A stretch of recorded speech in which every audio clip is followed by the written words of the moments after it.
Okay, ladies and gentlemen, tonight we have a special guest named of Jack Sheasley.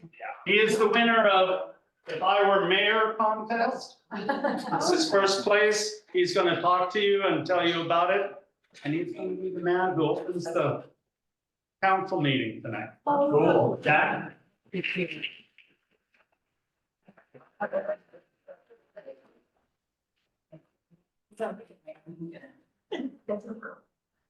So if you want, you can, I have it right here.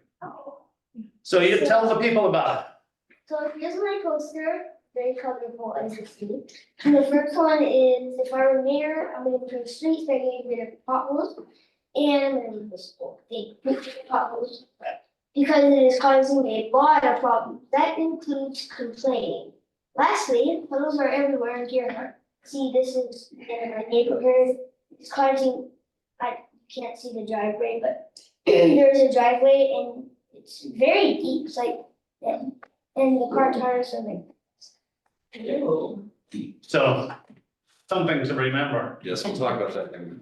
Okay, and your next one? And the next one, the yellow one, if I were mayor, I would give my money to the city workers of Gerhardt because they work very hard in the junky weather. Additionally, if we didn't have the city workers we didn't have the city, then the sewer lines would be backed up and the water would be very disgusting. And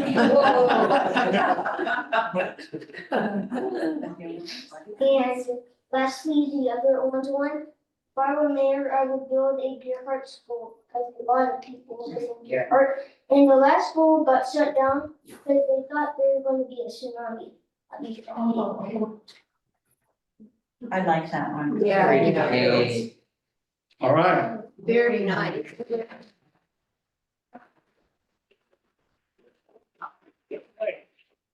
Have a seat in the mayor's chair. Yeah. I'll push you in a little bit.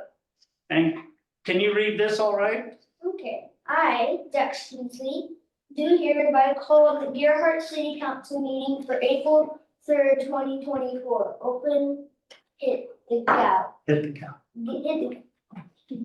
How many times? As many as 3. Okay.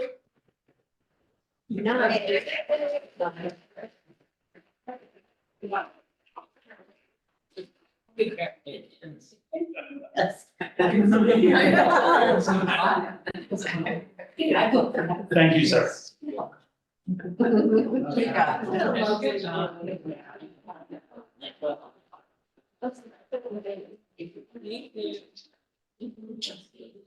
Yeah.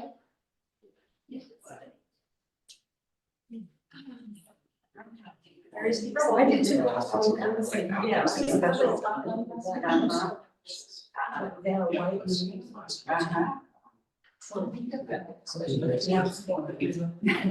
Yes, I'm the guy who can face the walls. All right. Okay. To start off, I'm gonna make a motion that we add the post office synopsis to the agenda. Can I get a second? Second. All those in favor? Aye. Against? Thank you. All right, is there any conflict of interest to be declared? No. No. Okay, moving on. Approval of the minutes.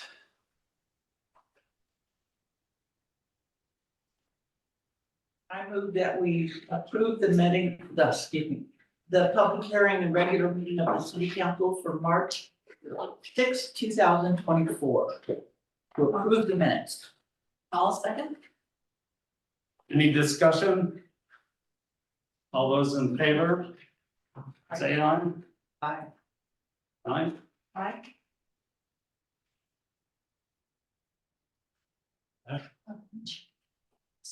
Okay.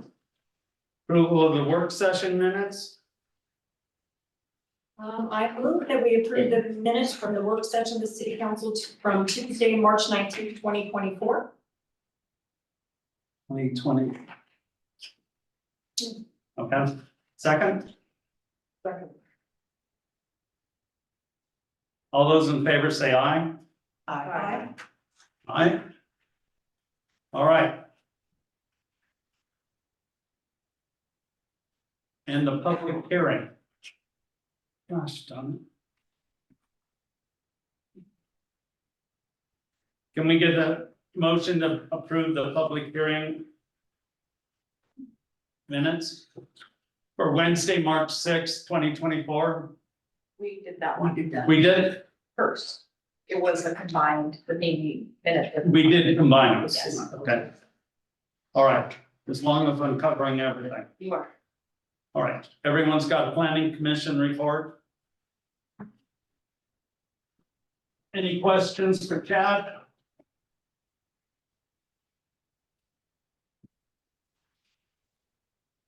No. Okay, moving on. Mayor's report. I had a bucket load of meetings in the last month. Including going to class yesterday for 6 hours. That's all I'm gonna report. Council reports. Preston? Nothing to report. Rita? I have something. So I attended the Clatsop Regional Housing Task Force meeting. And we talked about two things that stick with me. One was the Fenton project, which is in Warrenton, that was started by community and a community member as a project to combine retail community space with low cost housing. And what they don't have in Warrenton that a lot of communities don't have is a community space to meet and drink coffee and all of that. So that was really important. And then I asked to meet with fire station division chief Andy to meet with me to talk about what her take was on the fire station projects and problems and assets. And so she agreed to meet with me, so we met for an hour over lunch. And she talked a lot about the issues with ambulance and the future of the ambulance service, not only in our little area, but all of Clatsop County. That was really interesting. And we talked about her prior duties versus her duties here. And she gave me an update on the Gearhart Water Rescue implementation, because I was under the impression that we were not current, but she said that we were. She talked about current volunteer recruit and inner training, her research into fire station records and documents, and about the overall misogyny in all fire stations all over the place. And she gave a shout out to Chief Como, because Andy said that the reason she took this job was only because of him and her treatment of women and everybody as equals. And she said she had other places to look at, but talking to Chief Como, that was it for her. She wanted to come. So shout out to you, Chief. And that's it. All right, thank you. Karen? I have several things to report on. I met with Dana to look at the property between First and Second, that borders the Neocoxy. This is a situation that I personally have been looking into as a citizen for approximately 3 years, since the property was originally sold to the guy who owns it now as a developer. Second thing is, probably most of you were able to see the TV segment from KGW Channel 8 on the Gerhard Elk situation. While I was extremely grateful to them for airing that segment so that other people could understand a little bit about what's happened, I did personally feel like a pass was given to ODFW. Some questions were not asked, some things were not brought out that I feel were very important.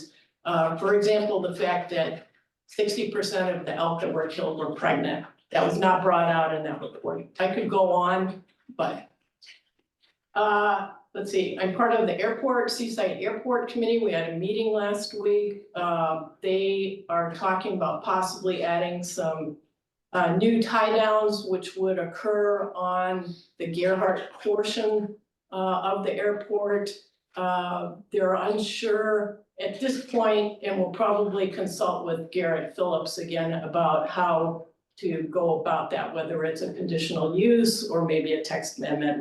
They haven't decided about that.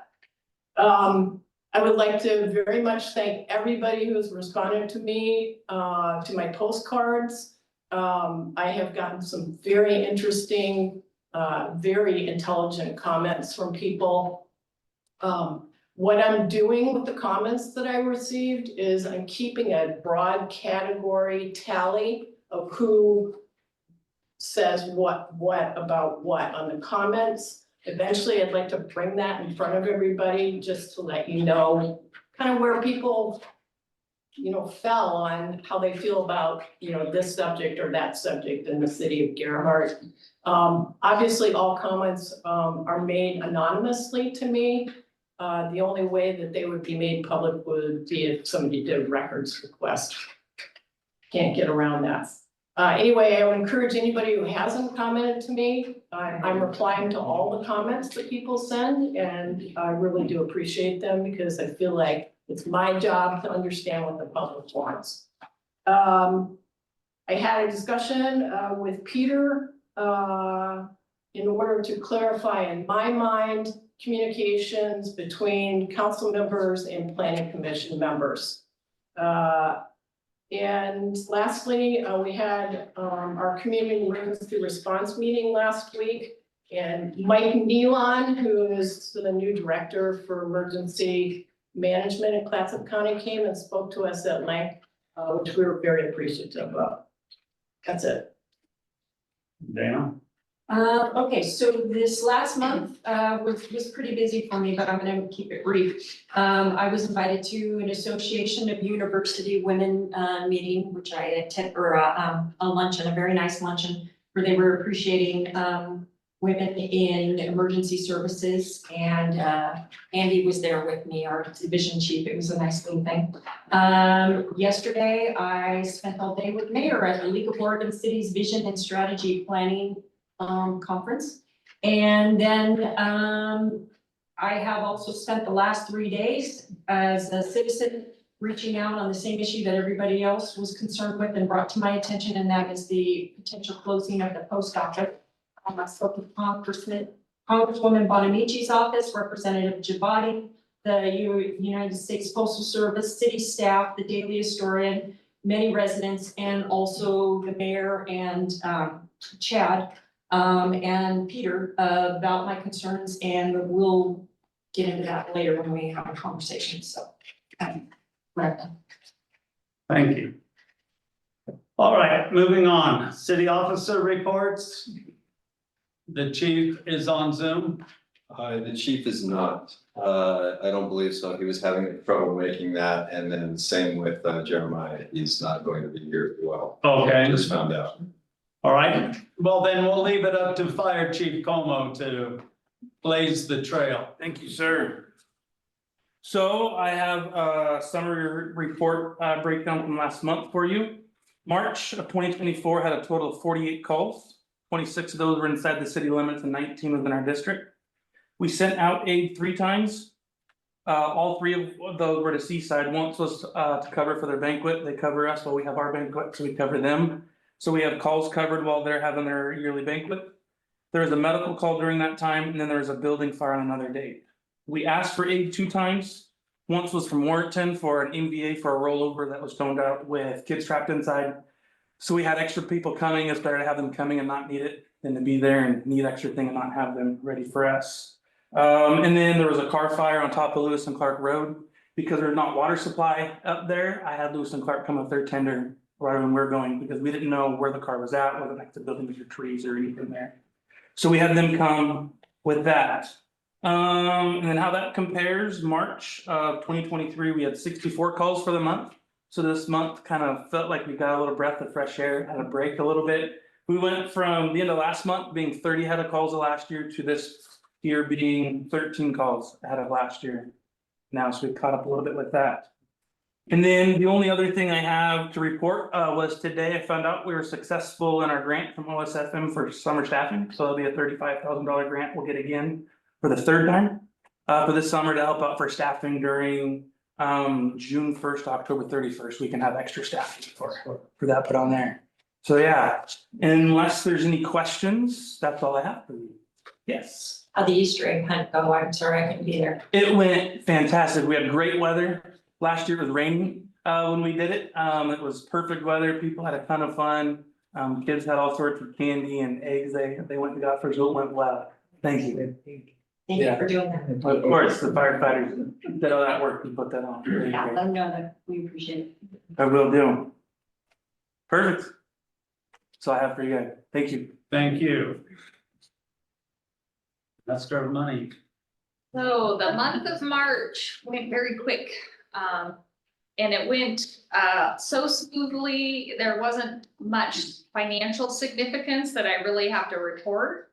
Revenues continued to trickle in, and some mentionable expenditures included payments, and I'll list them here.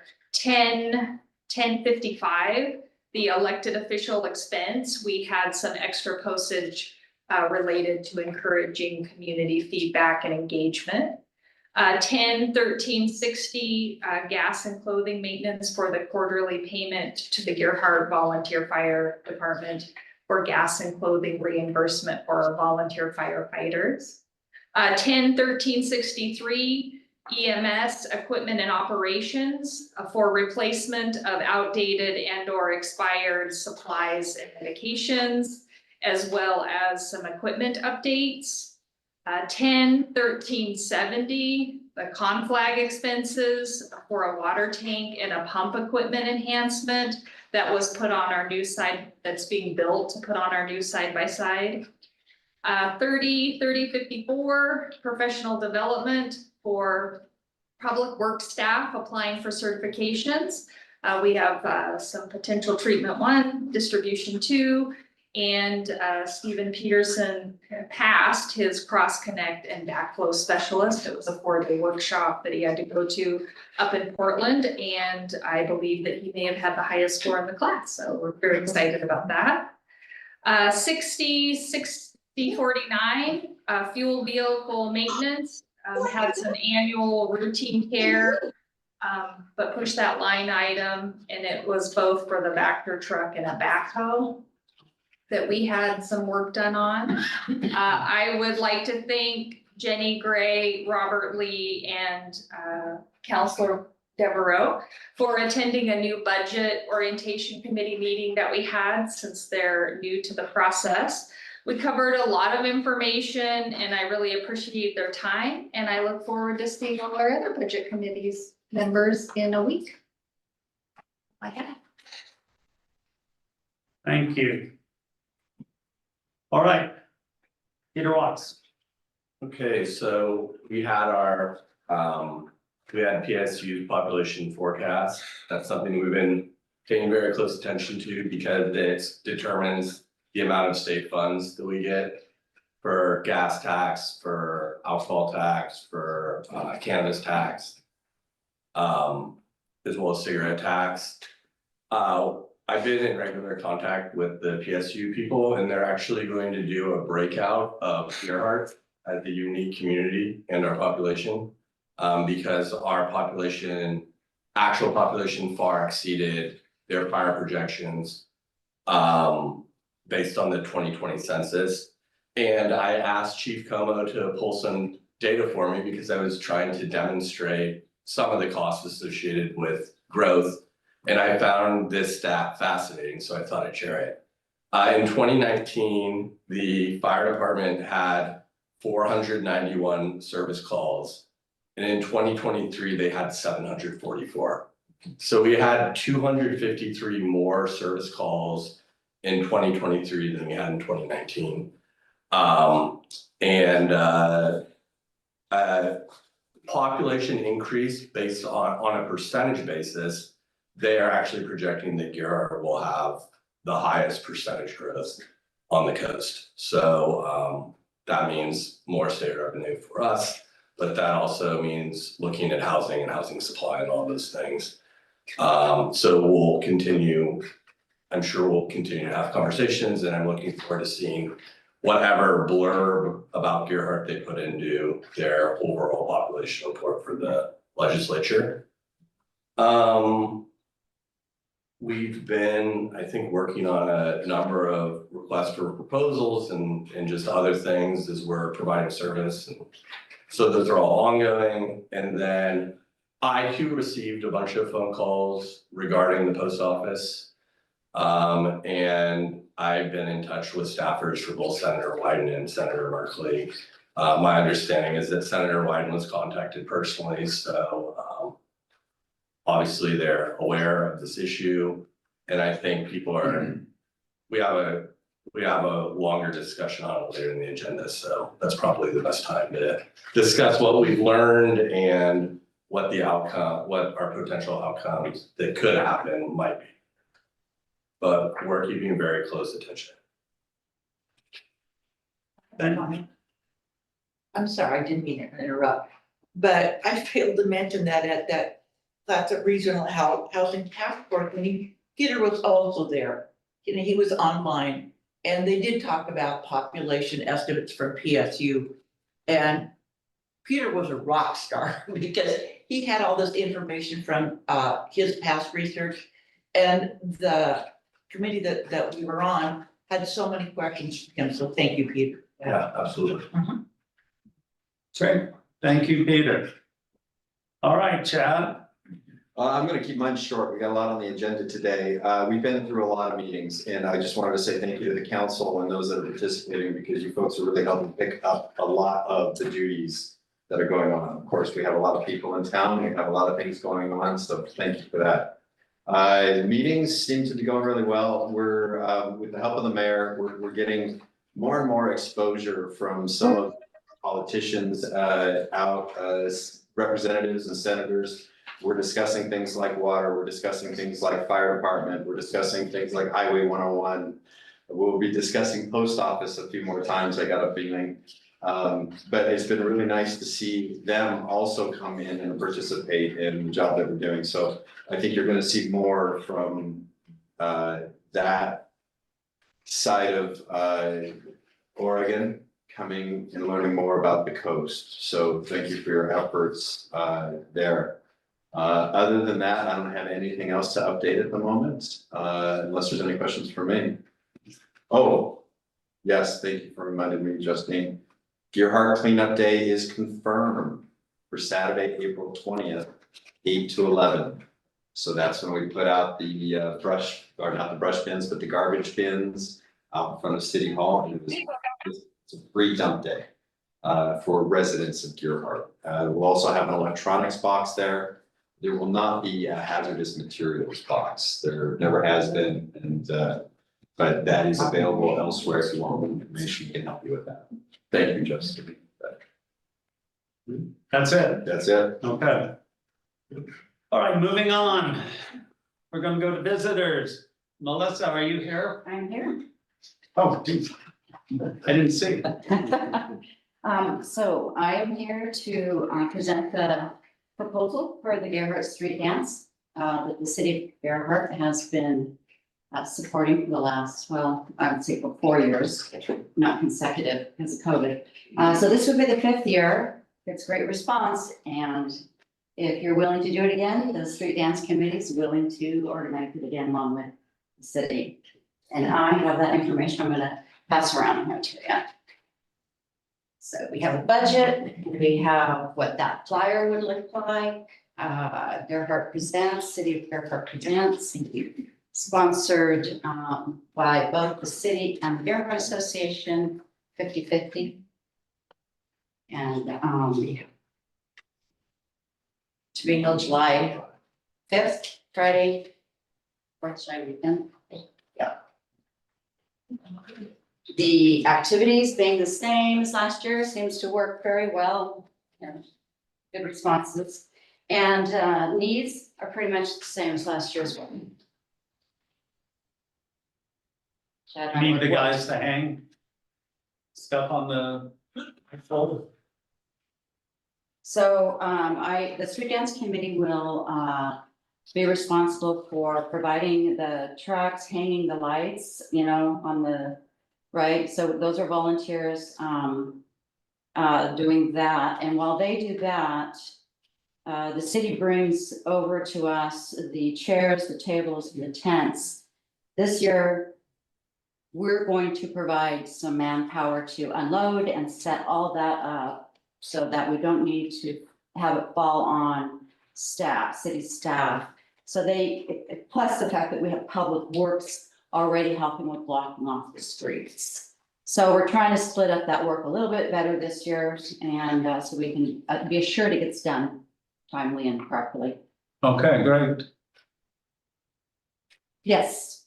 So, I know last year it was nice when we had all of the volunteers stay over and help us move the tables out of the way and all of that stuff. I'd like to volunteer myself and my husband, he's gonna be delighted Thank you. to help with that. Is there some place, would you like us to create a list of volunteers that would like to help with moving the tables around and everything? Because I know you guys work so hard on this, we'd love to help. I mean, if that's something that is easy for you to do, it would be fantastic.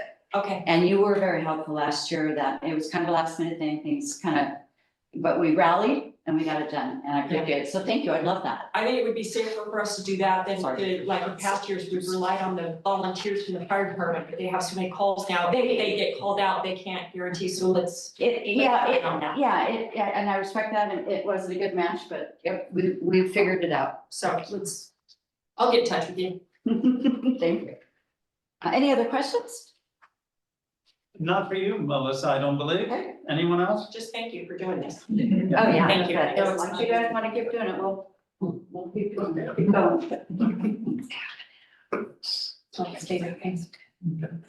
Do we have that? Oh, Yes. We do? Yeah, we can budget for it because this is after July. So we could put it in the budget and we usually put it under Fund 45 celebrations. And we had 1,500 in there, so we will just make sure that we have 20 or 1,350 in there. Okay. So, yeah. What do we need? A motion? Someone give me a motion. Let me see here. Motion to allow. So I make a motion that council, or that we allow the 2024 street dance to commence. Any discussion? All those in favor say aye. Unanimous.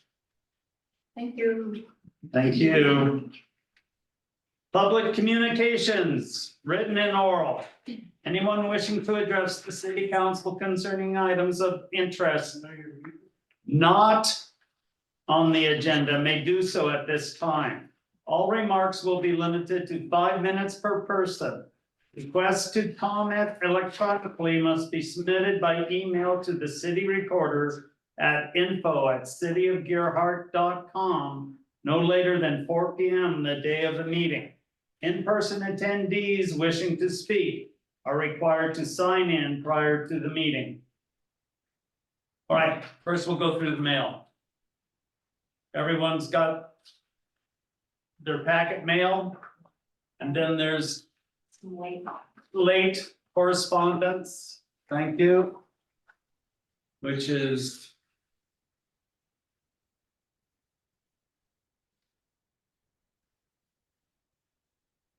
one, two, three, 4, 5.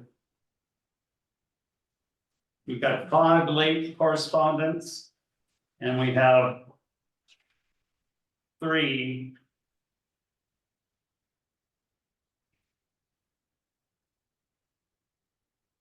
4, 5 correspondence in our packets. And in our packets, we've got the court-appointed special advocates which is CASA, a thank you letter from them. And a letter from CIS saying that recreational immunity has been cleared by the legislature so we can take down our signs if we feel like. Right? Yes, maybe, Peter? I mean, I would not recommend we take down our sign. I appreciate everything the legislature did. But we had immunity prior to that until court cases. And so I think that just reiterating that people that are using on our trails are using them for recreational purposes is important, Okay, unless you hate the signs. no, anything that keeps us out of court, Yeah. that's the way to go. I've got a comment on that.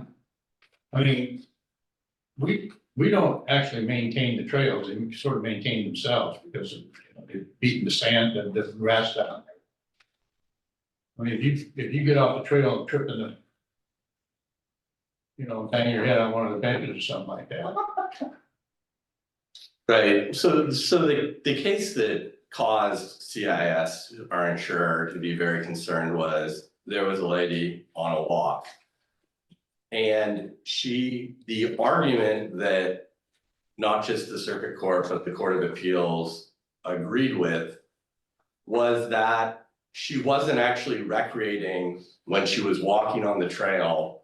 She did not plan to start recreating until she arrived at the beach. And because whether in your heart or mind, you believe you're recreating at the time or are walking to your recreating is not something that we could ever prove. I recommended that we put up signs that said trails are for recreational purposes only. Then if people were not saying they weren't recreating on the trail, we could say you're trespassing. So, our insurer had recommended that some cities literally shut down all their trails. But I felt like we could do it through signage. And then the legislature fortunately came in and passed a bill. But because the ruling in that prior case involved someone's subjective intent, that's something that Hal would have ever proved. And so that's why we put up the signs. You can blame lawyers. We're working on putting up the signs, Yeah. yeah, we're still awaiting those signs, but they will be here soon, and we intend on still putting them up. And also Okay. optimistically, this is a temporary fix. Optimistically, they're saying that they'll have a permanent resolution in place soon. But I think we're better safe than sorry. Just in case they don't have the permanent fix. All right. Moving on. We have one person signed up, Beth Cameron, please state your name and address for the record. Beth Cameron, 2906 Pine Court. I just have an ask, and I don't know if this is okay or not, because this agenda is so packed, I don't know if it's gonna be something that's gonna be addressed later or not, anyway. Would it be possible to get the link to the OSHA, I assume it's OSHA standards for the fire department and the police emergency services building? What are the things that they absolutely have to have? I looked and it was so conflicting. One place said that the federal doesn't trump state in this situation. Some said that rural districts are under a different category. It just was really confusing. So I know you had spoken about it at one of the town halls I listened in on. So if you could, I don't know, put it on the blog, shoot me an email on yourself, I don't care. I just would like to look at all of that so that. I'll for my own peace of give mind. you an email tomorrow. Perfect, thank you. Okay. I'll ask, is anyone else willing or wanting to talk? Good, we're moving on. Let's get through all this. I don't see very much. No hands up. I didn't see any when I crossed my eyes. All right, next is ordinances and resolutions. Ordinance 943, an ordinance amending the city of Gerhart zoning ordinance section 3.2 medium density residential R-2 zone. Chad, will you give it? The synopsis? Will, actually, Garrett was going to give the synopsis today, he wasn't able to make it, so standing in for Garrett is Mr. Peter Watts. He's going to give this. And so in Gerhart, we have a number of what will be termed pre-existing non-conforming uses. And that's that the use was in effect prior to the zoning going into effect. And the zoning going into effect means that they can continue the use as long as they don't abandon the use for a year and a day. So if you were allowed to do something prior to the zoning going in, you can continue to do it unless you abandon it. An example of that would be the Young Life House. That was a camp for many years, even though it's in the R1 neighborhood and that wouldn't be allowed. They abandoned that use for a period of a couple of years. And we're honest that they had done that they had not utilized it in a few years and said, what can we do with this property? And we said it could be a single family residence. So that's an example of a pre-existing non-conforming use. One of those is the inn that is next to the fire station. A hotel is not allowed in an R2 zone. Practically speaking, that means that it's impossible to get financing for rehabilitation and other things, because one of the boxes that lenders look at is whether it's an allowed use, which it's not. So it's just allowed because it was in effect prior to our zoning code going in. So they requested a amendment, and it is drafted incredibly narrowly. And it, in some respects, does nothing, in other respects does something. And so this would apply to a hotel legally established prior to the adoption of the zoning code of October 1994. Shall be considered a conditional use. We verified that this was the only property that would be under this designation, so it doesn't revive a former hotel where they'd now be able to do a hotel as a conditional use. In order to make any changes to the use, they would have to go through the conditional use process. There would be public hearings, so members of the public could weigh in, and then if you got appeal to the city council, you could weigh in as well. The standard on that is that it does not increase the degree of nonconformity. So that standard would really give a planning commission the flexibility to say no or yes. And it would be very difficult for, well, frankly, it would give them the ability to say no if they didn't like any change that was happening, and it would make it very unlikely that someone challenging that would prevail on appeal. Because for that standard, increased degree of nonconformity, you as the city council to a large extent, and then as the planning commission to a slightly lesser extent, receive vast deference in the interpretation of your own code. So if you said that it met your code, unless you're clearly wrong, that's not going to be really something that's appealable. So we had the public hearing on it. Interestingly, there was no opposition at either the planning commission level or the city council. And based on your instructions, we prepared this ordinance for tonight's meeting. So basically, if it was damaged by fire, it'd be able to rebuild.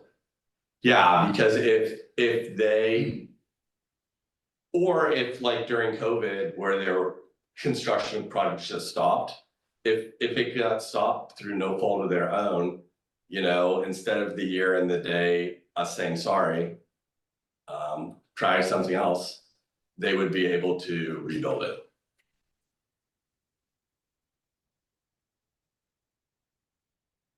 Can I get a motion?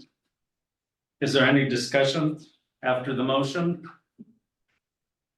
I will give you a motion to approve ordinance 943, reading by once title only. Reading once by title only. I second. Any discussion? All those in favor, say aye. Aye. Aye. Okay, first reading's done. Come back next month and do the second, or can we do it twice tonight and then it's got 30 days to go into effect? Could only do it twice tonight if we declared an emergency. Oh, I'm not doing that. So we'll just wait until next month. Okay. Next. New business.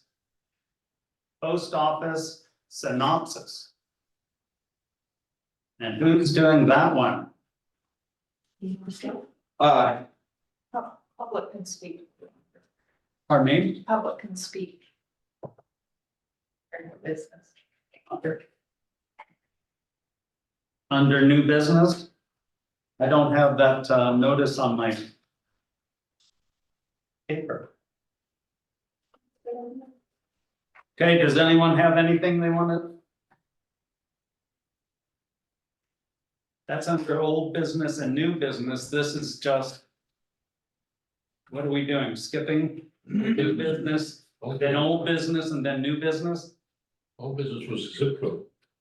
Right, but I've got two different headings for new business on my agendas. Oh, sorry about That's that. So after ordinance 943, we've got old business zip code update. That might be creating confusion. Different than the post office information. So we can go through the zip code update quick if you'd like. Mayor? Yeah, that would be good because I've got it twice on my agenda Yeah. and I have new business twice on my agenda. Okay. And a man who does it by the paper, it's confused. So zip code update, this was updated even of just recently. So Councillor Fackrell requested that we do an update as part of the Mount Councillor concerns. And with Seaside very recently hiring a new master, we were able to meet and bring her up to speed on the situation for Gearhart and what our requests were for a zip code of our own. Since it's been in process for almost 3 years, staff provided you with a brief timeline, which is a 1.5 pages long, of how this came about, where we've been. And there's been a lot of delays for various reasons. We've been working on this since fall of 2021. We have had Representative Bonamici penning a letter. We have had a lot of people involved in this and then kind of rotate out of the USPS organization that made things difficult. So working with the new postmaster in Seaside has been very refreshing. The last updates for this is that Trish Christian, or Patricia Christian, the new postmaster, debriefed us via phone, emailed all copies of correspondence and letters and timeline, and is supportive of a separate zip code for the Seaside and Gearhart. As of March 2024, reintroduced us to the Postal Service caseworker, Fatima Kenworthy, who is reaching out to regional USPS leadership. There has been some communications today through Christie as well, but at this point, we are in a process with USPS and we're kind of at their, moving at their speed. And so that's the information that I have. And Christie, if you're listening, remind me if there was anything that came up today that was important. Nope, Okay, no developments.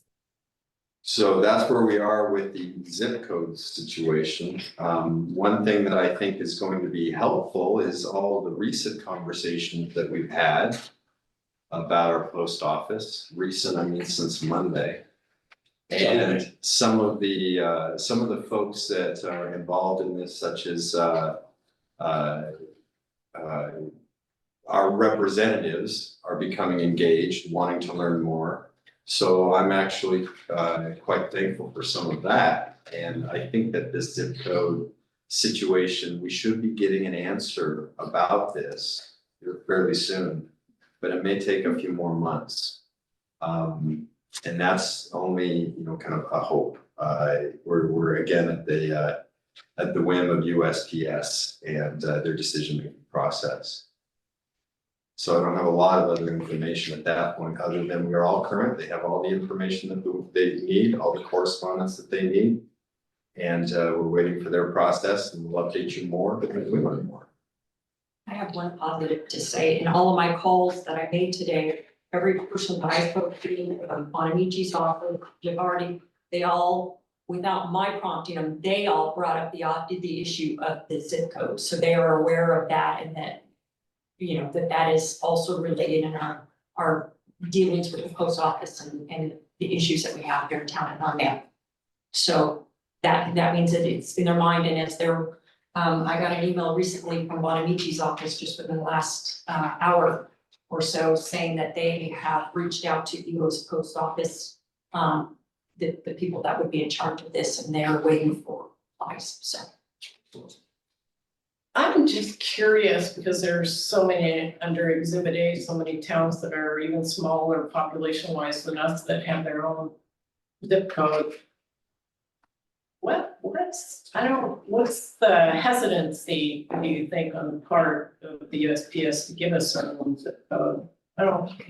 I don't know if it's a hesitancy or we're just in the middle of a process that's taking a lot longer than it should have. I haven't heard anything. Some people say within this that, this is possible. We've seen other small towns do this that are even smaller than you, even with post offices that are closer in neighboring towns. So that felt pretty good. Other people are saying, well, I'd be surprised if they were to make this decision. So we're not too sure. We're not getting any indication from USPS, and we're just in a process. I really wish I could tell you more. So every time there's a new postmaster, the process in some respects starts over.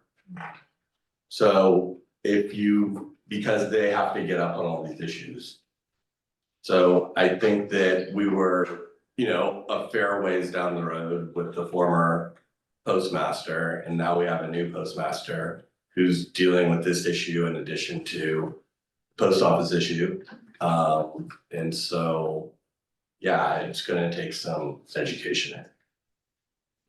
And just one more thing to add, I know our timeline starts with fall of 2021, but today, a citizen sent me an interesting article from the Daily Historian from March 5th of 2003, where the city council discussed this very issue and whether an issue about home delivery. And I had it included. I got that resident's permission to add her email and this article into our late submissions. It's on the record. So if you want to go and find it online, you'll just go to our council packet from tonight, and it'll be under the late correspondence if you want to read this article. It's very interesting, especially considering some of the things I've seen on social media that the new postmaster has told people. It's enlightening. Okay. Councilor Packrell, did you get any other questions that you might have at the moment? I'm fine. Okay. That's the zip code. That's a zip code. Let's go to the post office synopsis. Okay, so just to start this conversation out, from 3,000 feet up on Monday, some people on social media found out over the weekend. But on Monday, the city found out about the post office closing in Gerhardt. This situation here is a post office that we have and we've had for many years, and Karen's taken good care of us. That is a contracted office, meaning that it's not a USPS office. It's not United States Postal Service. What it is they are a contractor with the USPS to act as a post office for the city of Gerhardt. All of our mail is received by Seaside. It's gone through and shipped over towards the Gerhardt office. The ladies at the Gearhart Post Office diligently fill the post office boxes with our mail that they get from Seaside. They also, again, take in packages, you can buy stamps there, but that is all done by a contract. The person that owns that contract or has that contract has become very ill and is no longer able to do the work. And is interested and wants to get out of the business of doing that in order to focus on their own lives, I would say.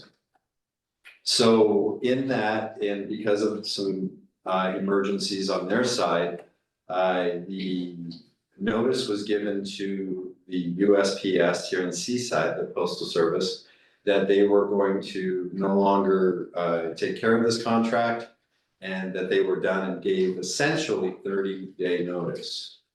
There was some conversations earlier that may or may not have happened in regards to that this may have been coming because this person was concerned with their health, but the fact is that they've got a 30-day notice to the USPS that they were going to close down operations in Gearhart. So normally it'd be 120 days, but this person was able to get a hardship exemption because of their health issues. So this building that the post office is in is also owned by somebody different. So the the folks operating the contract have a lease with that building. So that's what it looks like on the ground to start with. With this closure, people were obviously upset and concerned. There's a lot of things that we run our lives through with the post office, medications, voting, and well, bills. But I think that people were very concerned. There's people in town that don't drive. There's people in town that have difficulty getting places, and there's just people in town that love going to the Gearhart Post Office to learn a little bit about what's going on. So with that, we became very concerned, and I was very thankful for at that time Councilor Dana and Mayor Carrie Smith coming in, and we started working on this together, trying to garner as much information as possible. It sounds like what the Seaside Post Office is going to do, if in fact there isn't somebody to take over the contract as it is now in the place that it is. And frankly, I would be surprised if that happened in time for us to avoid any disruptions. So I think that we as a community should be prepared for disruption. And I think Dana's got some ideas about ways that we can do that. But if that's the case, and this shuts down for a period of time to start with, then Seaside will be handling Gearhart's mail. And what this means is that Gearhartians will need to go to Seaside during business hours because Seaside does not have enough post office boxes to accommodate Gearhart. I've heard numbers of 600, 650 or so. We have 700, I have a map here, I don't know, you can't see it, but everything in red are the houses that do not receive home delivery. Yes. More than half of our geographical area. There's about 712 mailboxes, about 2/3 of those are utilized by people who do not have access to street delivery. Some of the houses that are in the red in here do not have boxes because they're simply second homeowners that aren't interested in getting mail here. Or they have, for whatever reason, gone someplace else to get a mailbox. Some people have one already at Seaside. Some people have one down the street here at the UPS or FedEx. So it's gonna impact a significant number of people. So what Seaside's going to do is set up a sorting area behind their desk, and they're going to sort the mail and have it available for folks from Gearhart.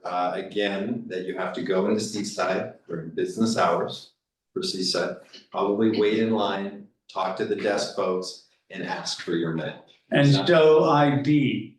Is that, I didn't know that was. You're gonna be showing ID because they won't just give it out because I'm Tom Jones. You know, anyone can do that.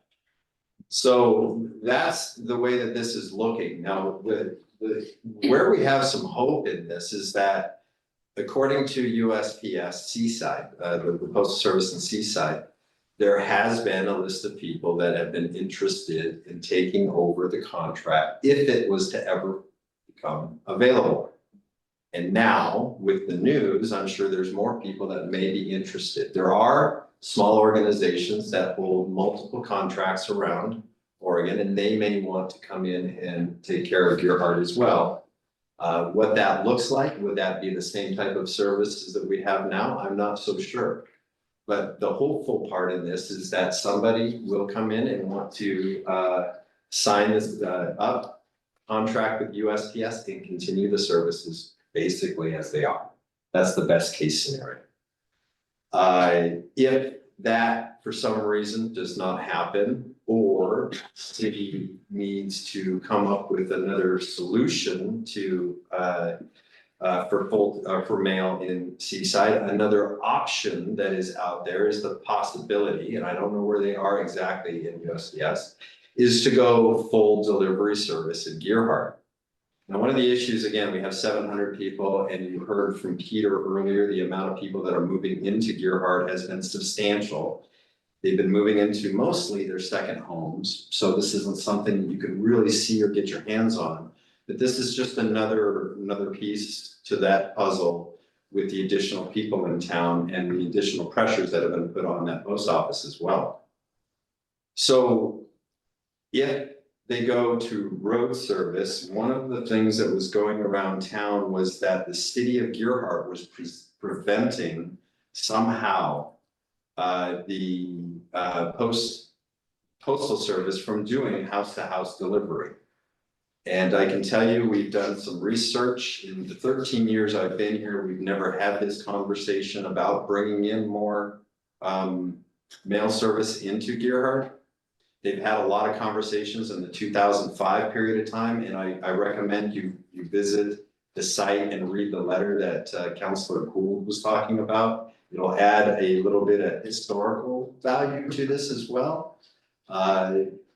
Talking about all the way back in the 60s and even before of how Gearhart operated with its postal service.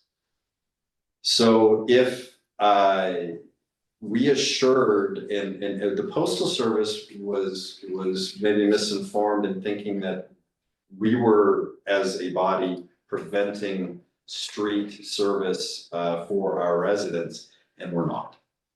We don't have anything in our code that would prohibit this. That would be almost a decision that would be made by USPS that they can start doing. As a matter of fact, as of today, and I can't give you any information, so I don't know where this is, there is one more street that is getting delivery service, which is a decision that they made today to start helping. I don't know where that is, and that's gonna create some issues here for us in Gearhart as well. Because if that is the direction that Gearhart goes, then we're talking mailboxes in front of all the homes.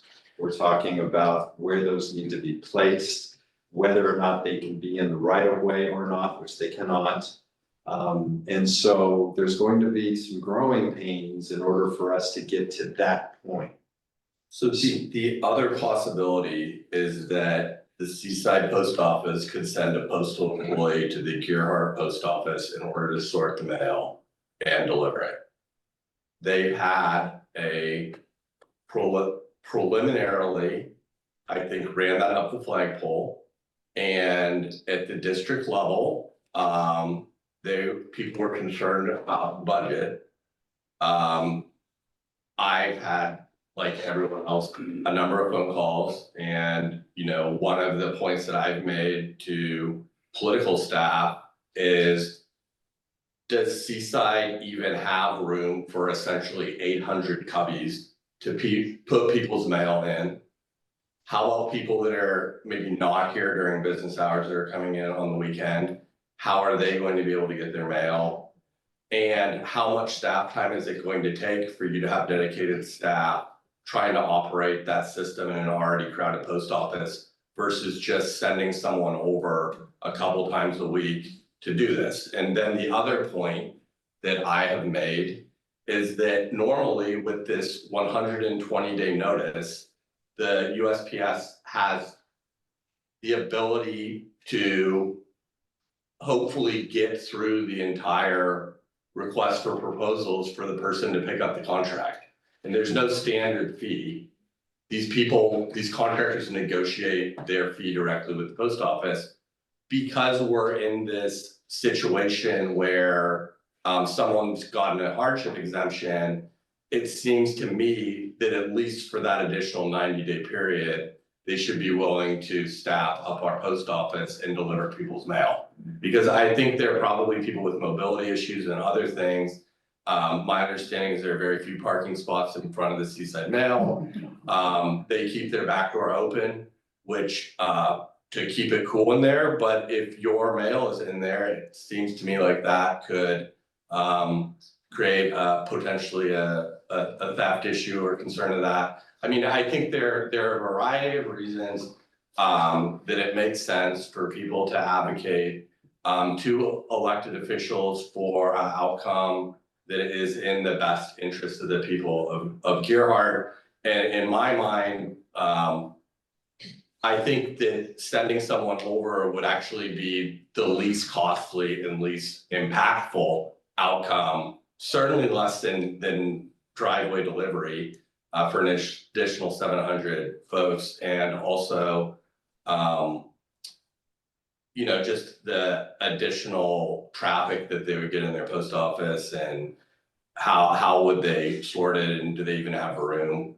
So I think that those are the type of things that, and I totally appreciate a can-do attitude, but I would hope that the folks over there at their post office would take a real look at what they're proposing looks like, the amount of resources it would take, the harm to people that may be working during business hours and not able to get there. I mean, there are a variety of factors that make me think that maybe they should be willing to look at that staffing option, at least on an interim basis. So I'm not, look, I found out that at least one person had called Senator Wyden directly, or contacted him directly, obviously that's Phil. So they're aware of this issue, the staff are aware of this issue. The staffers I was working with are different than the staffers that our Gerhart staff were working with, so there are multiple points of contact. And, you know, one of the things I was told is there are a lot of post offices in Oregon that are closing.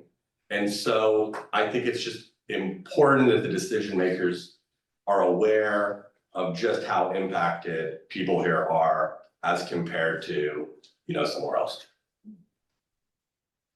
And pretty much everything has been said, but when this came, first of all, we have to give a huge shout out to our community, because Gerhart has been all over this. Everybody I have called has said, yes, my phone has been blowing up today, my email has been blowing up today, and folks, that's how you get things done.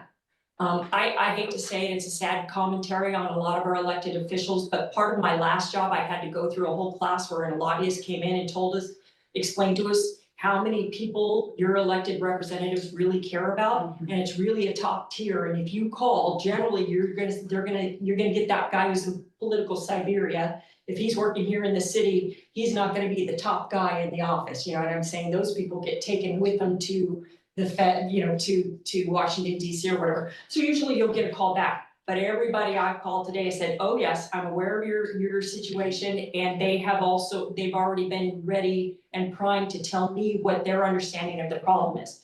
Here's a couple of concerns I had.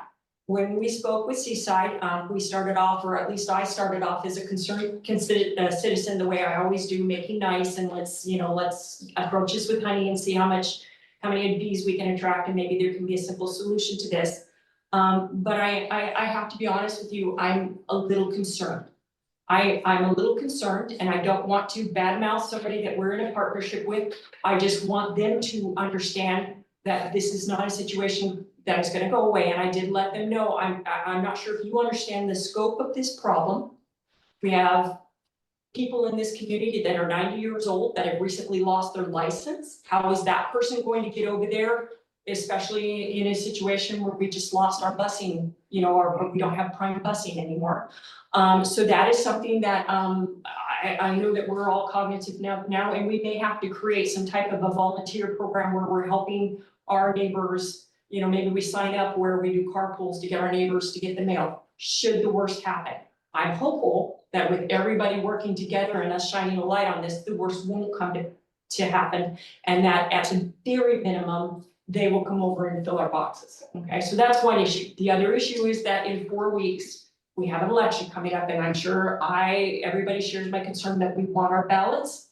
And so if you do call or write, I would like you to mention that a quick resolution would be in their best interest. And I did let them know, hey, Gerhart people are very intelligent, they've got a lot of time on their hands, and they're not afraid to write letters. And so this stuff is gonna roll down to you, so please take this very seriously and know that you're gonna hear a lot about this. And y'all have stepped up, everybody has stepped up and are doing their part. Okay, so we have to come up with a volunteer program. Now, somebody else has been saying, well, they'll just start home delivery, and I've been getting a lot of emails for home delivery. Why couldn't we have home delivery? Let's have home delivery. And then I'm also getting the emails from the people that's our city water cooler. Everybody likes to go down there and meet, and you don't go down there without a full face of makeup because you're gonna run into somebody you know and be able to talk about something and learn something about our community. I appreciate that also. But if this is something that is within the purview of the post office, and we'd like them to meet with us and come up with a solution, but if the only solution that they come up with is home delivery, as Chad said, we'll have some issues to resolve on our end as far as who can put in mailboxes, how much is that gonna cost, where are they gonna go, things like that. Those are fairly easy fixes. But if that's the only way we can get our mail, that may be it may not be necessarily a bad thing, because we live in an Amazon culture now. And all you have to do is visit the post office, and you're gonna see that it's probably within a short period of time, we would outgrow that mailbox or that mail station anyway. So we should be looking towards the future. Home delivery may not be a bad thing. So if you are for home delivery, I would also be interested in hearing from you. If there's something that we're not considering in this conversation, I'd love to hear from you. I looked into this as a citizen. I made it clear to everybody I was calling, or pretty much that I was, you know, I'm calling you, I am the city councilor, but I'm calling you because I'm about to lose my mailbox. And I'm concerned that my next check that I need will be sitting down in the post office to let me pick it up. It's a concern.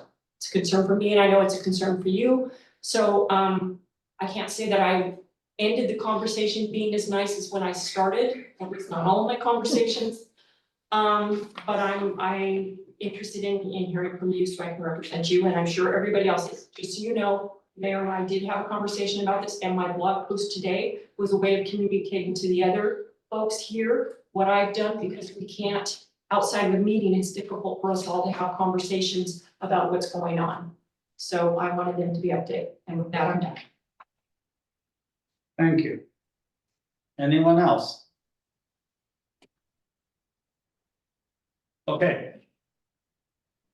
That's it for the post office. I have a question though. Okay, why don't you ask it? Thank you. How do we find out who we should be contacting? Will somebody put something on the blog so that we know exactly who to attack? I will, I'll Attack. yeah. Okay, thank you. I will, how about if I put a list of the people I've contacted, and one of the people I'm planning to contact tomorrow is our county election official. So she knows that this could be a problem for her. Okay. But then the usual Bonamici, Javati, who else is involved? Senators Wyden and Merkley are Yes. really it's really the federal elected officials that are. Cause it is a relatively small amount of money that it would take to get someone from CSEC over here. I mean, I've heard a couple of different numbers. So, I'm not comfortable. I don't know exactly how much it would be, but I was surprised by how low the number was. Like, one was like $2,000 Yeah, a month. I think the issue would be staff. So I just do not understand how they can't find that in their budget somewhere. But, you know, as everybody's implied, the squeaky wheel gets the grease, so, you know. So, I'm gonna ask in the back, Sandy. Who would pay the rent on the building though? Is the $2,000 you just said include rent on the building to hold the boxes? So the future phone calls that we need to have are with the building owner. If we have assurances that they're willing to continue running the space, that'll give us a stronger, because this contract's gonna be over by the end of this upcoming month. So one of the things that we would wanna know is whether this property owner will continue running the post office to the next operator or to the USPS. We don't know how much the rent is. We need to find that out. And then I just can't imagine that sending someone over to fill the boxes would be less expensive than home delivery. Because our roads aren't actually built out to the edge of the right of way. So this isn't a situation where they can be in a little Jeep and stick the mail in the box. This is a situation where they're probably gonna have to park the Jeep, walk the street, putting in, I mean, it's going to be a work. Not to mention everybody putting in mailboxes. And I mean, I do not think this would be a very difficult decision to see what the path of least resistance is, but we're gonna have to connect some more dots. And this is, I got a call, the first call I got was Sunday. And I told Chad, when I called him on Monday, I wasn't gonna call you on Easter. And he said, you should just call us. Anyway, but, we've learned a lot in a very short amount of time. And I think that the early advocacy efforts have gotten people's attention. And as we get more information, it's gonna be put out on the blog so that you can effectively advocate as well. So if, assuming the property owner is willing to continue renting, that's a really important point. Knowing that the rent is probably relatively small. And then can someone really make the claim that door-to-door delivery would be less time intensive or staff intensive than sticking mail in a box? And can they demonstrate that they can keep the mail safe and organized in Seaside so that people can efficiently get it? And I think that particularly given that we have some people with mobility issues, I think those are really the points that people need to hear. And again, we're like 3 days into this thing. We're still gathering a lot of information. Yeah, I just had a point of order question. Since it's a new topic, can't you accept public comment? And we're kind of doing that right now, but. Yes. Oh, okay. So just as a president of the HOA for Shamrock Pines, I shared some concerns with you via an email, and I appreciate your advocacy on this. There are other questions, you know, can communities set up their own mailboxes? Researched a little bit of that. Also talking to Trish. For our neighborhoods, only 41 houses, it cost us about $4,500 just to get the boxes and then installation. And they're saying it would be incumbent on us. Seems like that would be part of an overall solution for them. So I just think we need to think about some additional possibilities on this rather than just one solution fits all. Obviously, the zip code, sorry, old business, is something that needs to be resolved and cared for on a weekly basis. Yeah, I mean, a weekly email to somebody. Anyway, and then I really do think that I hope that the city of Gerhart would not seem in opposition of moving forward with daily mail service with concerns here and concerns there. But I think the perception needs to be looking for solutions for homeowners and not putting up barriers and objections. So I do hope you take that position. Okay. Yes. I have a question regarding packages then. If somebody came from Seaside to just put the mail in the boxes, what would happen with packages because they don't fit? So you would need somebody there to staff to be able to, you know, have packages in a secure place. I would say that you'd be going to Seaside to get your package. That's. It's certainly a question we can ask. We did ask that, and I can't tell you any more than before I asked the question. We did invite them here tonight. So we're not gonna let it go. Yeah, Jack. are in a subdivision that I believe is the only subdivision that has these freestanding mailboxes or mail banks, depending how you refer to it. We have not had a problem with 42 homes. Everybody gets their mail, packages are delivered there, and there is a system within the mail bank to accommodate packages. Works out great. Well, I think it's a good possible solution. Maybe you could strategically place mailboxes, or mail banks in areas closer to people's homes, to like a little mini zip code for each region of the city. But it works and it's not that expensive. Okay, well, that's something we can look into, but it's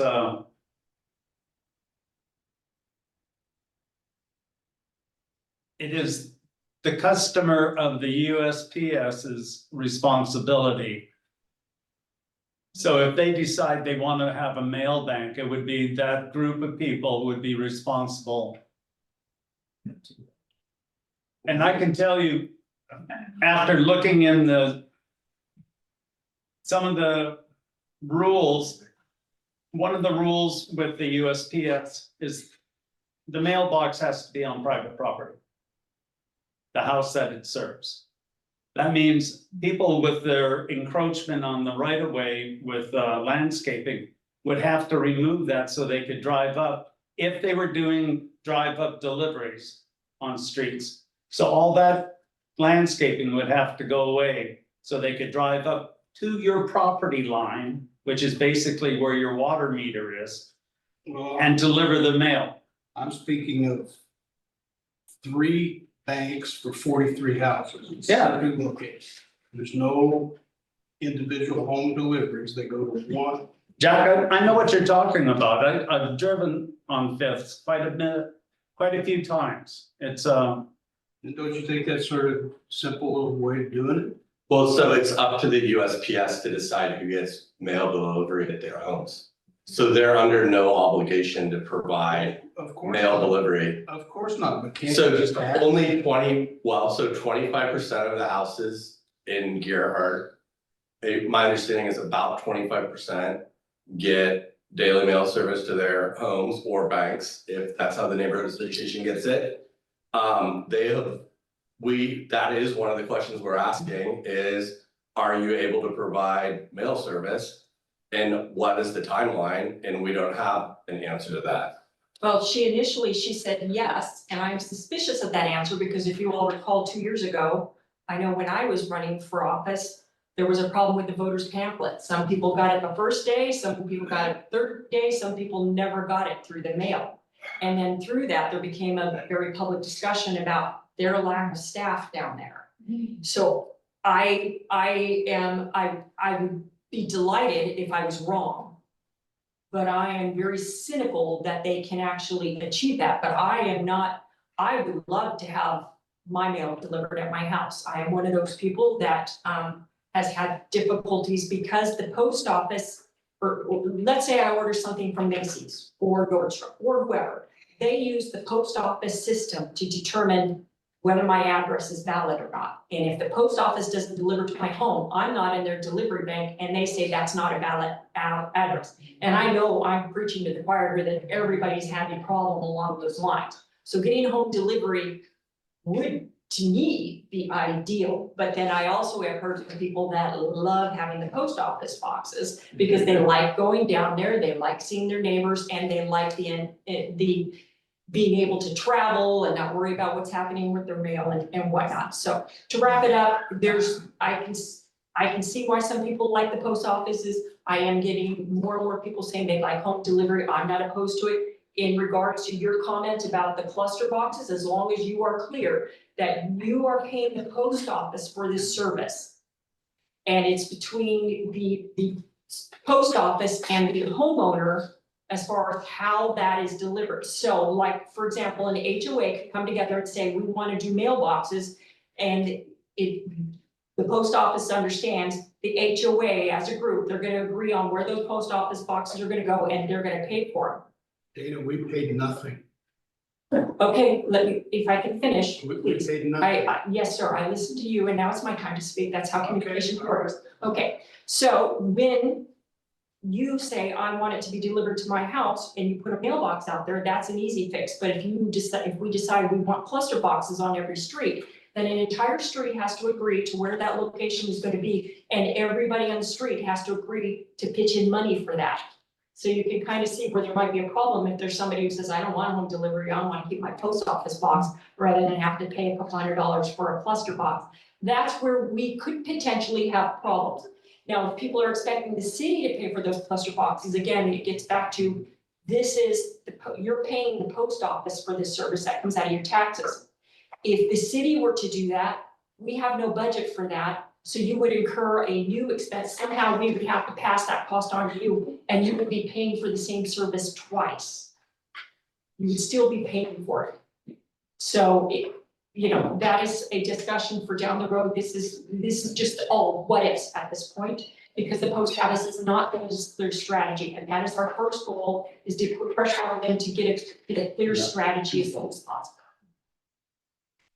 And I'm sure we have to move on, so. Well, I was gonna suggest that we could move on because we've got a few more things to go through. Okay. We're now going to new business. Anyone wanting to comment on new business that we have? This is your chance, 3 minutes. Is what is allowed in our new business request for comments.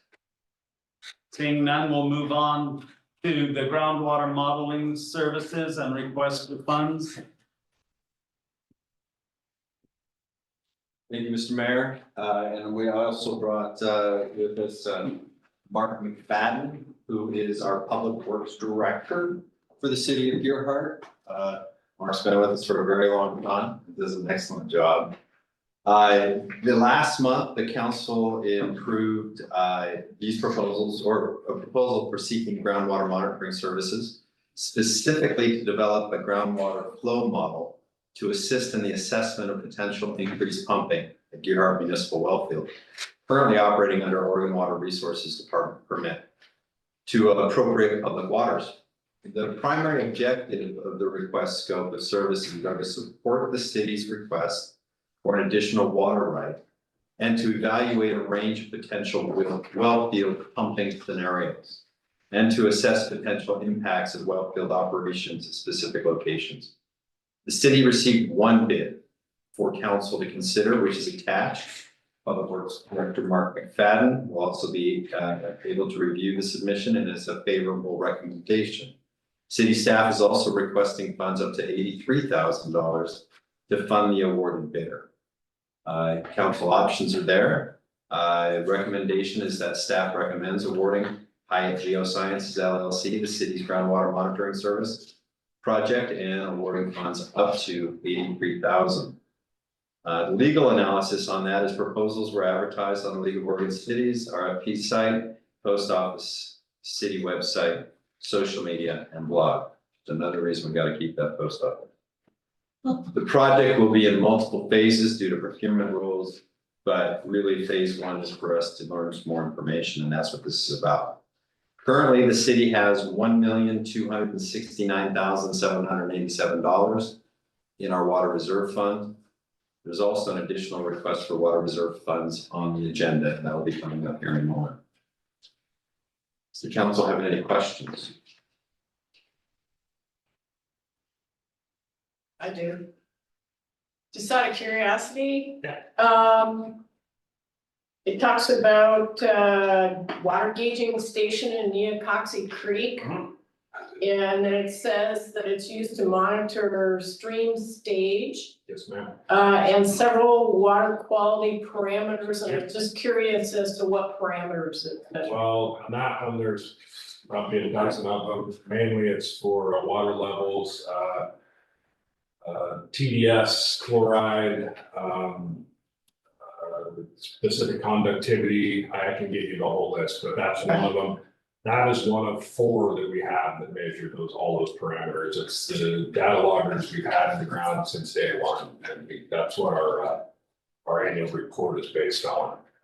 So they wanted to know, basically that one was put in there because they want to know if we're affecting the Acoxy Creek at all, so.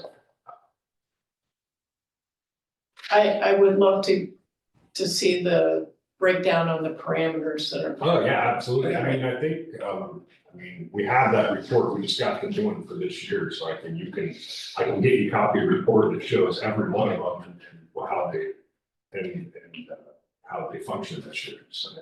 Thanks. Anyone else? Someone like to make a motion?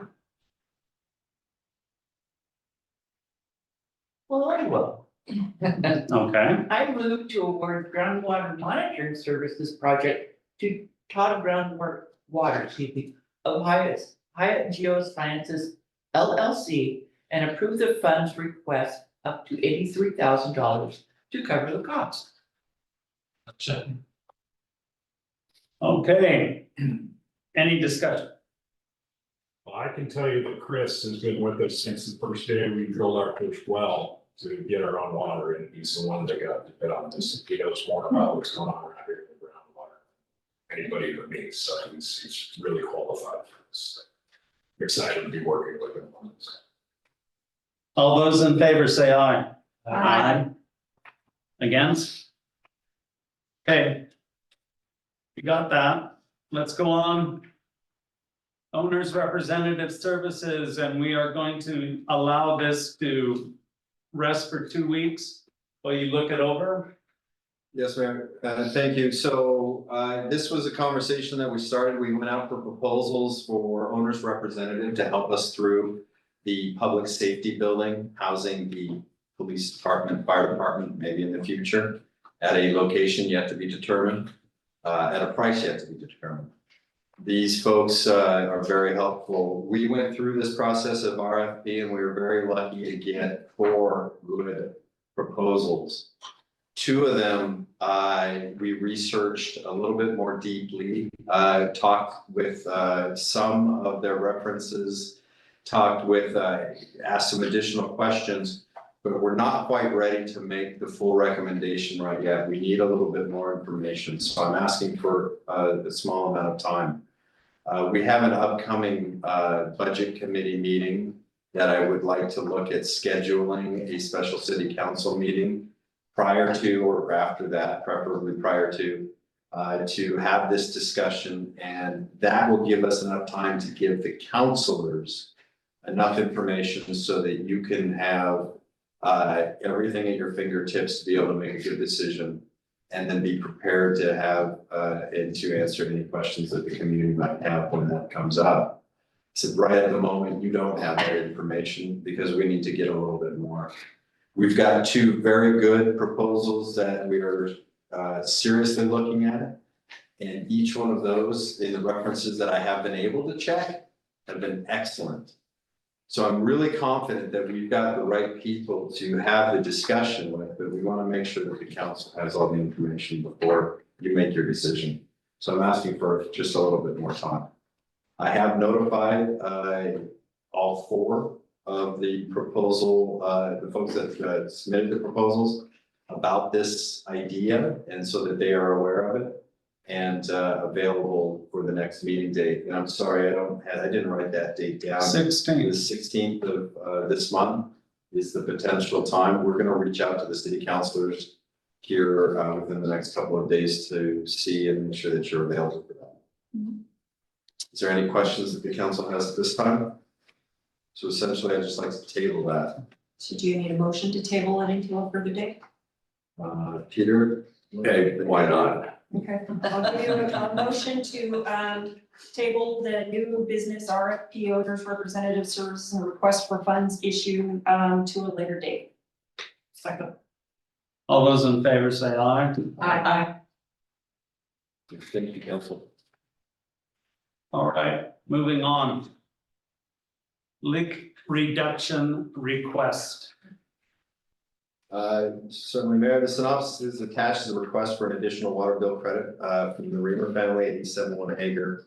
The meter reader suspected a leak during a January reading cycle. The water clerk called to advise the owner of the leak and that Public Works would be shutting the water off due to severity of water loss. Property management company called the following evening because a short-term rental guest arrived in the property with no water. City staff returned service after hours for the duration of their stay through the weekend and then shut it back off. A plumber arrived the following week and the city turned the water back on and the repair was confirmed. An additional 54 consumption units, which is 40,392 gallons, were used from the billing cycle through the repairs. We have this request that's attached to this. No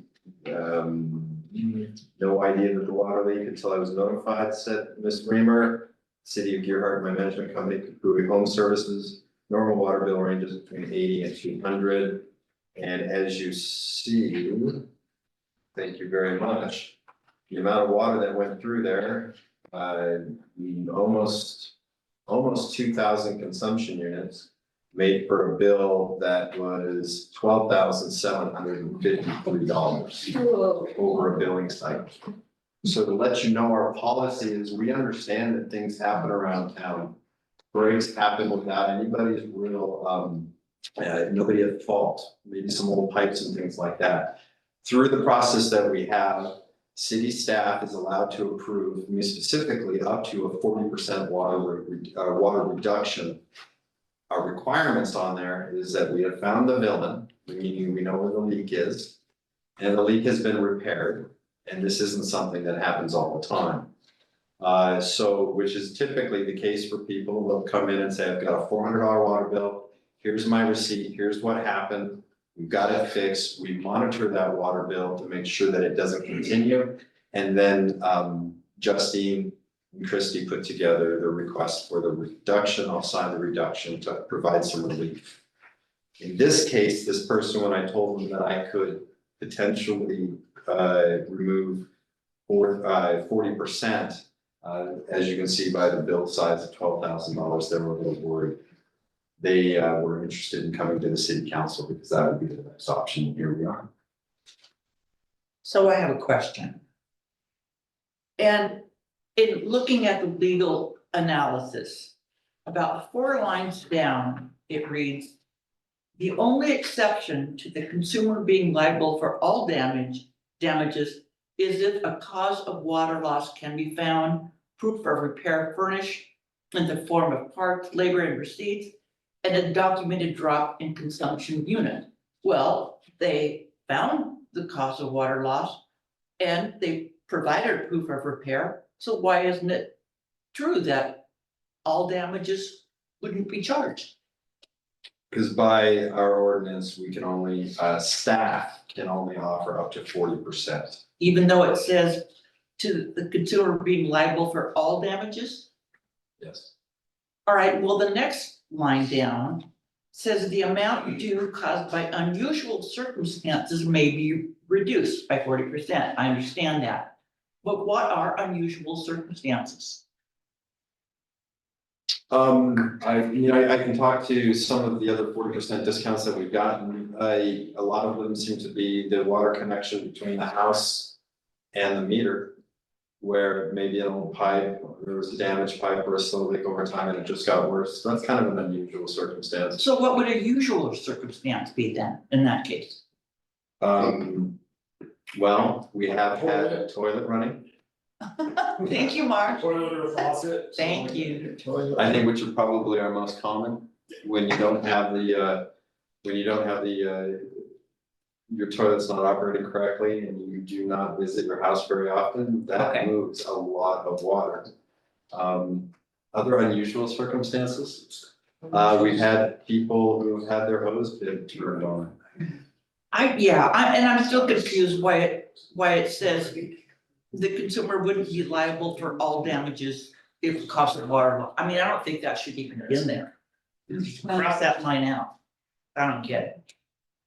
Well, Mr. Mayor, the other thing with this is that normally when we're aware of the leak, we shut the water off and the water remains shut off until the plumber arrives to make the repair. This is an unusual circumstance in that we had shut the water off because of the leak. Right. And then because it was a short-term rental and there was a person there, the water was turned back on. Until the short-term rental was vacated, at which point it was turned back on and repaired. So we don't necessarily know how much water went through during that duration, but that is where this differs from ones we've seen in the past. Okay, these people here, I mean, it's a short-term rental, they've got a property management, right? Where were they? I believe they were involved in that. They called us asking for us to turn the water back on. Well, no, but I mean, you know, in the time it was started, I mean, this happened within 2 months. Yeah, the only way they would have been able to know there was a leak is if they would have read the meter, because this was an underground leak, and so the water wasn't showing. Or maybe a toilet was full. Yeah, this one is where they actually paid, well. I read it. Yeah. So they paid to get it repaired. They found the error. Do we know how much money they made off of being able, us turning the water back on and then being able to maintain the people that they had in their place for the weekend? I mean, they didn't owe that money. I'm not sure. I'm not sure if they did make any concessions or not, or whether or not they got a full stay out of it.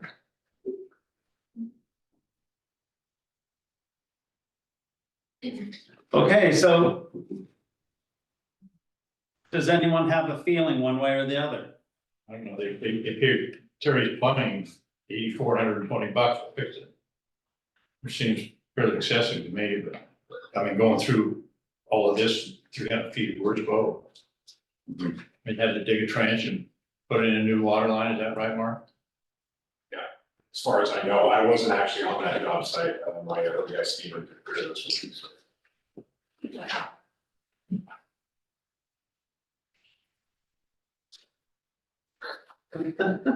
My feeling is that 40% forgiveness is pretty generous, and that is the precedent that has been set in the past.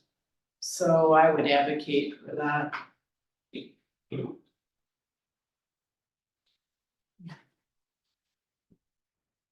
Someone want to make a motion then?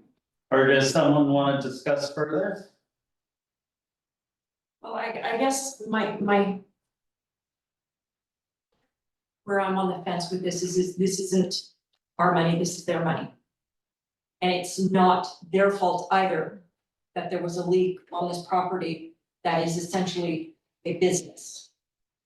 And I mean, I do sympathize with somebody who got an $8,000 bill, but I have to imagine if somebody was fully occupying that house, wouldn't you hear something? Or you wouldn't, Mark, would you hear Not something? necessarily, sometimes you can have a leak that'll come up across the street somewhere, the way the sand is here, and the rock, it could. Sometimes if it's outside, you wouldn't necessarily know, I've seen some that.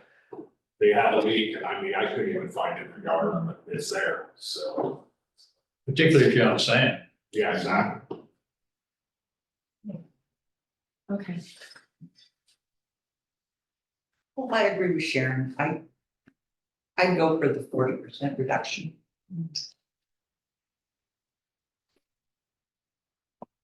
Someone want to make a motion?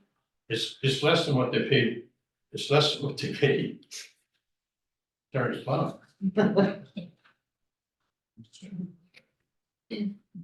I move that the city agrees to reduce the water bills by 40%. I'll second that. Any discussion? Okay, all those in favor, say aye. Aye. Aye. Aye. Aye. Okay, 40%, thank you. Council? All right. Fund request. Hypochlorite generation system.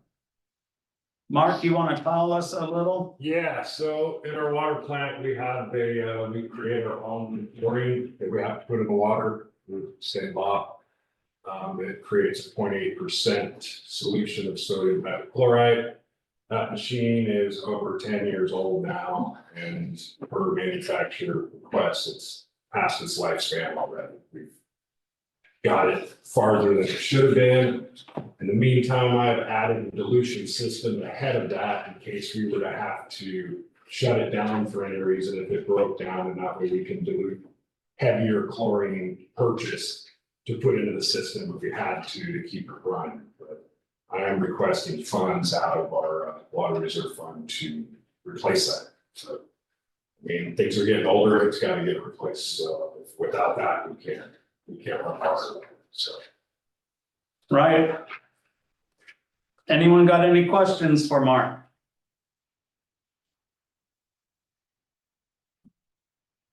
Anyone want to make a motion? Make a motion that we approve the funds for a new hydrochloric generation system. Second? Second. Any discussion? All those in favor say aye. All those against? Thank you. All right. Mark, you want to tell us a little bit about the That's mine too, huh? membrane? So when we put in our system years ago, when we started, we have two separate skid units. Each one of them has 48 filters in it. And right now, those two units in the month of May and June are running at maximum capacity wide open. So any breakdown, any hiccup, anything, especially last June, we're looking at basically if I shut down for a day, one of those machines, we can't produce enough water to provide the city just because all the irrigation systems running basically. So when they built the building, they made room for a third skid unit with 48 filters in it. It would be nice to be able to shut one down and do the maintenance and the. Another thing we have to do a lot is like acid cleans on them. I mean, if the pressures get too high, the water pushing through those filters will shut down. So you have to do acid cleans on them also. In the month of June, I can't even shut down to do those cleans. Well, I did, but it's like at 2 a.m, I gotta be in here and do all that, shut these down constantly all through the month of May and June. I would like to try to move forward with at least, I mean, I did get a price estimate of what it would cost, what our engineers think it would cost to do this whole system, and it's over $1 million, but I mean, the skid unit alone is pushing $500,000.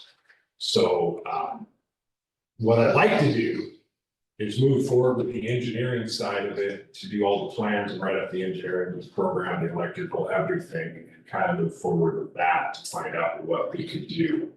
And possibly even just do it in phases, you know, purchase some of the equipment if that's what we can do.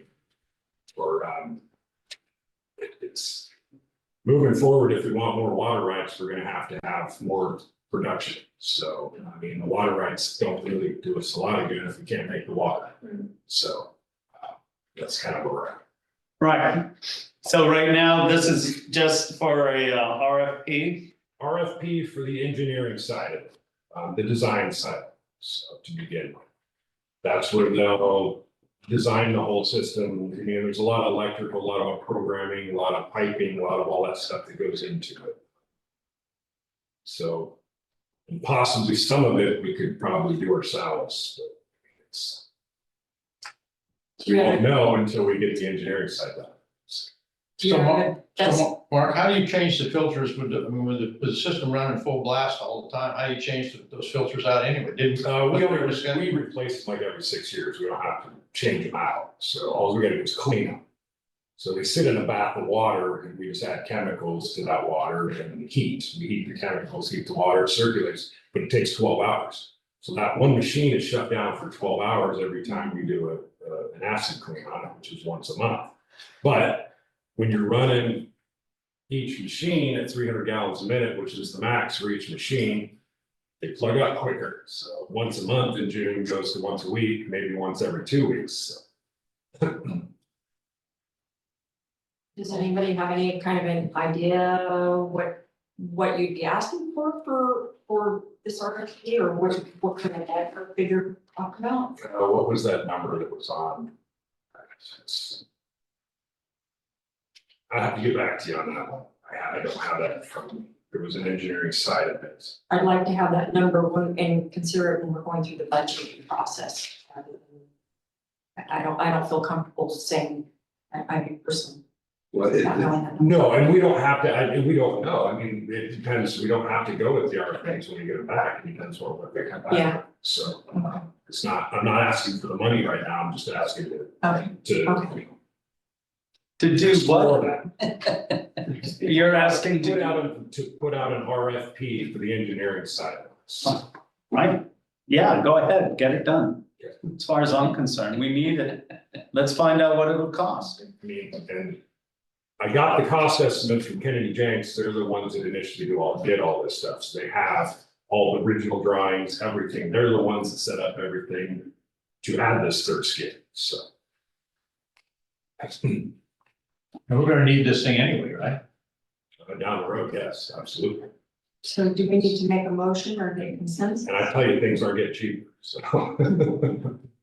This is just part of our communication, just trying to make sure you know what we're up to, but we would like, before going out to something like this and doing an RFP and advertising it, we want to make sure that you folks are on the same page and would advocate for us to do that as well.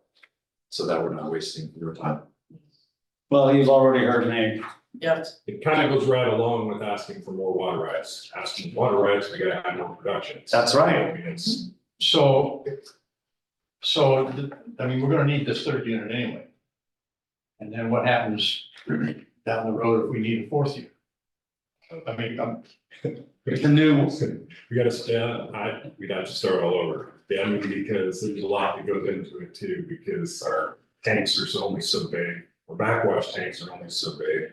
I mean, our chemical supplies are only so big, so it's, once you get beyond the third unit, it's a whole. Okay, it's. all right, you got it.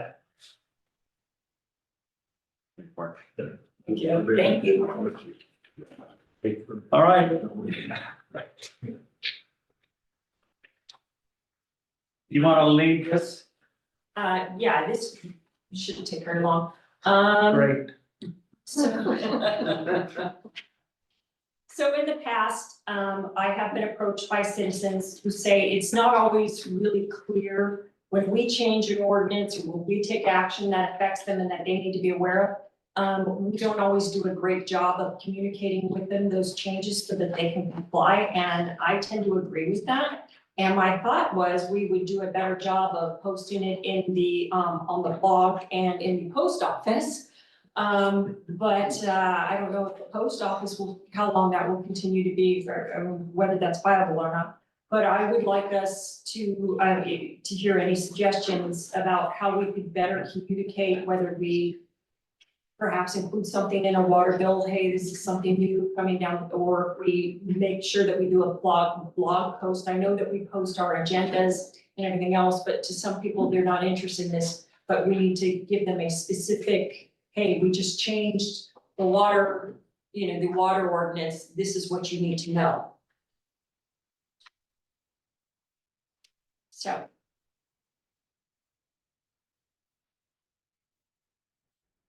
Thank you.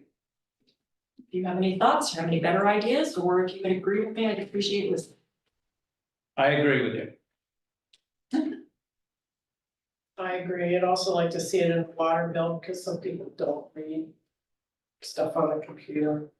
How much, I know that postage can cost us money. Would that increase our postage significantly? No, I think we can have up to 5 or 6 sheets in there. And what about stamps on? It would depend upon what it is. What are you thinking, like a newsletter New or? ordinance, like today, or next month when we do our second reading on this ordinance. Or if we change parking rules. Is that like the full ordinance? Would Yeah. the full ordinance go? It's like the amendment would probably be a lot. Enough to communicate to them that there's been a change and what that change is, that they can then comply. you're not surprised. Because our goal is to get compliance, it's not to surprise people and then. In the water bill, you could put a notice in there that they need to check the block. Okay. I would prefer a synopsis if whenever possible, but yes, I would say rather than a 3 or 4 page document. Than a, be aware, check the blog. You know, my bills from Seaside have the message at the bottom of their bill. It says, this is happening in Seaside, so we could maybe alter our billing, or is that strictly? No, you can alter the building, but I think we have the back page of the bills. The back page, Mhm. we could use. Yeah, it's just having people turn it over might be more than some people would want to do, I don't know that we have enough room on our current, we'd have to look into it, like, I don't know if there's. Go down, learn it. I mean, there's only so much you can do. Yeah. I mean, we can't read the bills for them, but I would at least like to make sure that we take one more additional step. Updates, check the blog. There you go. Okay. I think we can make some improvements in regards to that. I think that celebrating afterwards and especially putting that onto the blog and the website that, okay, here are the changes, and here is the ordinance. Would be a great start. Adding to the water bills and doing that because there's a 2-month period of time and the amount of communication that we want to do and how much does that add? And we'll have to take a look at those sorts of things. But I think that city staff, we can make an effort to celebrate some of the things that our council is working on. And then notify people of when that is, and if we get it on the blog and a special posting, I think that'll cover a lot of people, it's not gonna cover everybody. Might start the conversations as well. If it's something that's very important and it's a big change, then, the water bills would be a great place for that as well. So we can come up with a couple of ideas of how to get the information out a little bit differently. Make it, so that people are aware as many as we can. We'll come up with some ideas to give it a shot and we'll start with some of the things that we are coming out with today. I don't have anything definitive for you at the moment, but I think that we can get the postings out, get them on the website. And talk about some things like the ordinance for the R2 zone. And if we need to adjust it later, we can always adjust it later, but then start, see how much success we have. Okay. And then we'll reach out to you and see how it's going. Sure. All right. Updates, I won't have a mailbox. Do you feel good? Thank you. Okay. Work sessions prior to council meetings, discussion. That's me again, Mm-hmm. but I made my case last time. I think it would be helpful for staff and it would be helpful for us if we had a scheduled short work sessions before council meetings where we can do our bric-a-brac. And now therefore we get our council meetings, we can plow through, having already had some of the discussion in minutia. And those that want to listen in on that can, and our visitors don't have to sit here and listen to it. I was not necessarily suggesting it in lieu of our, 5th Wednesday of the month meetings or the meetings that occur periodically. However, I wouldn't be opposed to canceling some of those if we really don't have anything important to speak about. I would rather cancel it than have us all show up and say we don't have anything important to speak about, because every time we do that, staff has to give up their personal time to be here to write reports, and to me, that seems like not a good use of our staff time. Okay. So as you saw, we didn't use a work session today. We'll do that. Does everyone agree? Try it at the city council, half an hour before. I'd be willing to try it, like to just stipulate that it might not, we might not like it, or, just like. Yeah. Yeah, this is just something we're gonna try. Mr. Mayor, can I ask a quick question, please? Okay. Well, if you want to try it out at the May 1st meeting, you're supposed to have a fifth Tuesday work session the day before on the 30th. So is this a situation where you would want it in both places? This would be something I'm gonna think about, and I'm not doing that right now. Okay, no problem, thanks. No, thank you for bringing that up, because I didn't know the 30th was Tuesday. And the first will be Wednesday, geez. And Okay. potentially a town hall Monday. Oh, man. Yes, you're right, potentially. All right. So we'll work sessions at the beginning of a city council meeting and see if we like. And I will decide if we're gonna do this fifth Tuesday, maybe we'll skip this one. Is there any legal analysis that would? No, the legal analysis would be if you decided to change the order of your meeting agenda. Because believe it or not, that's set forth in your charter. But this is not technically part of the public meeting, this is a separate work session, so we wouldn't have to amend your charter to a work session. Right, thank goodness, huh? Yeah. Council concerns. Rita, do you have any? No. Preston? Zero. Sure. Dana? Just that this, a reminder that the statement of economic interest are due this month By the 15th. by 15th. Okay. I have no concerns except for all these meetings, but